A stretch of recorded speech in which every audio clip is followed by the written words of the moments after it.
আজকের যে এই 2024-এর জুলাই গণঅভ্যুত্থান কেন্দ্রিক বা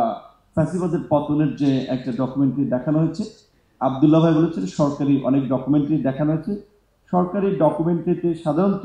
লাস্ট 16 ইয়ার্সের সংগ্রামকে খুব বেশি ফোকাস করা হবে না, কারণ এটা আমার বাস্তবে ইতিহাস সবাই নিজের মতো করে লিখতে চায়। সেক্ষেত্রে আজকের ডকুমেন্টারিটা একটা আমার দেখা অনেকগুলো ডকুমেন্টারির মধ্যে যে 16 বছরের আন্দোলন সংগ্রাম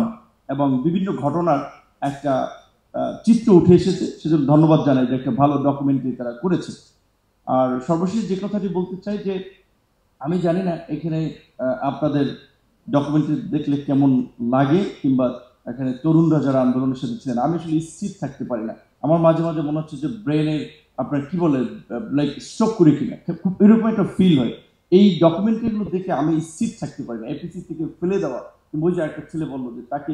গুলি করা, তো আমি আজকে ভাবছি যে এরপর আমি এই ধরনের ডকুমেন্টারিগুলো দেখবো না, কারণ আমি অনেকে বলে এত নির্যাতিত হয়েছি, হামলার পরে উঠে দাঁড়িয়েছি, কিন্তু এই জুলাইয়ের ডকুমেন্টারিগুলো দেখে আসলে আমি স্থির থাকতে পারি না। আমি এখানে রিজভি ভাই জানে ডিবি কার্যালয়ে একসাথে রুমেই ছিলাম, কি ভাবে আমার সাথে আসলে কি আচরণ করা হয়েছে, সকাল বিকাল রাত দুপুর, এমনকি তারপরেও কিন্তু শরীরের ব্যথা নিয়েও রিজভি ভাই খসরু ভাই সহ আমরা একটি প্রিজন ভ্যানে গেছি, জানালার ফাঁক দিয়ে কিন্তু যে প্রিজন ভ্যানের দেখেছি রাস্তার আশপাশে লোক আছে কিনা, এইখান থেকেও স্লোগান দিয়েছি, টুকু ভাইরা ছিল। তো আমার একটা মানে নিজের আহ্বান হচ্ছে রিজভি ভাই সহ, যেহেতু বিএনপি একটা বড় রাজনৈতিক দল, আগামীতে একটা ইলেকশন হলে গভর্নমেন্ট ফর্ম করার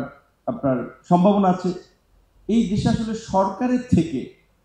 কেউ এমন একটা রাষ্ট্র গড়তে চায় না যে আমি বিরোধী দল হলে রাষ্ট্রটা কেমন হবে, যে আমি বিরোধী দল হিসেবে যেভাবে রাষ্ট্রটা চাই, আমি যেহেতু সরকারে সুযোগ পেয়েছি আমি সেইভাবে রাষ্ট্রটা গড়ে তুলব। তো আমার প্রত্যাশা থাকবে বিএনপির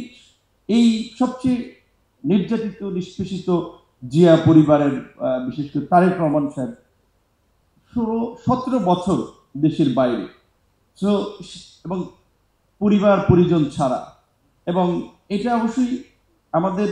এই আন্দোলন সংগ্রাম যদি বিএনপির মতো একটা সংগঠিত শক্তি না থাকতো, it will be very difficult যে তাদের ডিরেকশন, বা যখনই আমরা আন্দোলন করেছি কোটা সংস্কার আন্দোলন 18 থেকে 24, সবসময় তাদের কোঅর্ডিনেশন হেল্প ছিল, যে তারা ফ্রন্টে ছিল না, কেউ পেছন থেকে সব ধরনের সাপোর্ট করেছে। এই আন্দোলনে সালাউদ্দিন ভাই ইন্ডিয়া থেকে আমাদের সাথে ছাত্র দলের সভাপতি সেক্রেটারি গ্রুপ কলে কথা বলেছে যে ছাত্রদের পাশে থাকতে হবে, চেয়ারম্যান সাহেবের সাথেও আমাদের কথা হয়েছিল। তো তাদের এই দৃষ্টিভঙ্গির কারণেও কিন্তু এই পতনটা ত্বরান্বিত হওয়া বা এই আজকের বাংলাদেশ এটা সম্ভব হয়েছে। সুতরাং অবশ্যই এটি শুধুমাত্র কয়েকদিনের আন্দোলন কিংবা কয়েকজনের কন্ট্রিবিউশন সেটা না, এর জন্য দীর্ঘ 16 বছরের একটা জার্নি ছিল।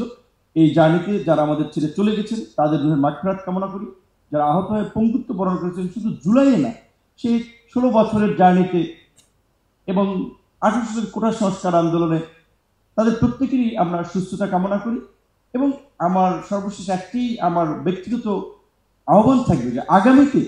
আমরা এমন একটা বাংলাদেশ রাষ্ট্র ব্যবস্থা গড়ে তুলি যেখানে আইন শৃঙ্খলা বাহিনী এইভাবে জনগণের বিরুদ্ধে দাঁড়াবে না, রাষ্ট্র জনগণের বিরুদ্ধে দাঁড়াবে না, রাষ্ট্র এবং রাজনীতিবিদরা জনগণের প্রতি দায়বদ্ধ থাকবে।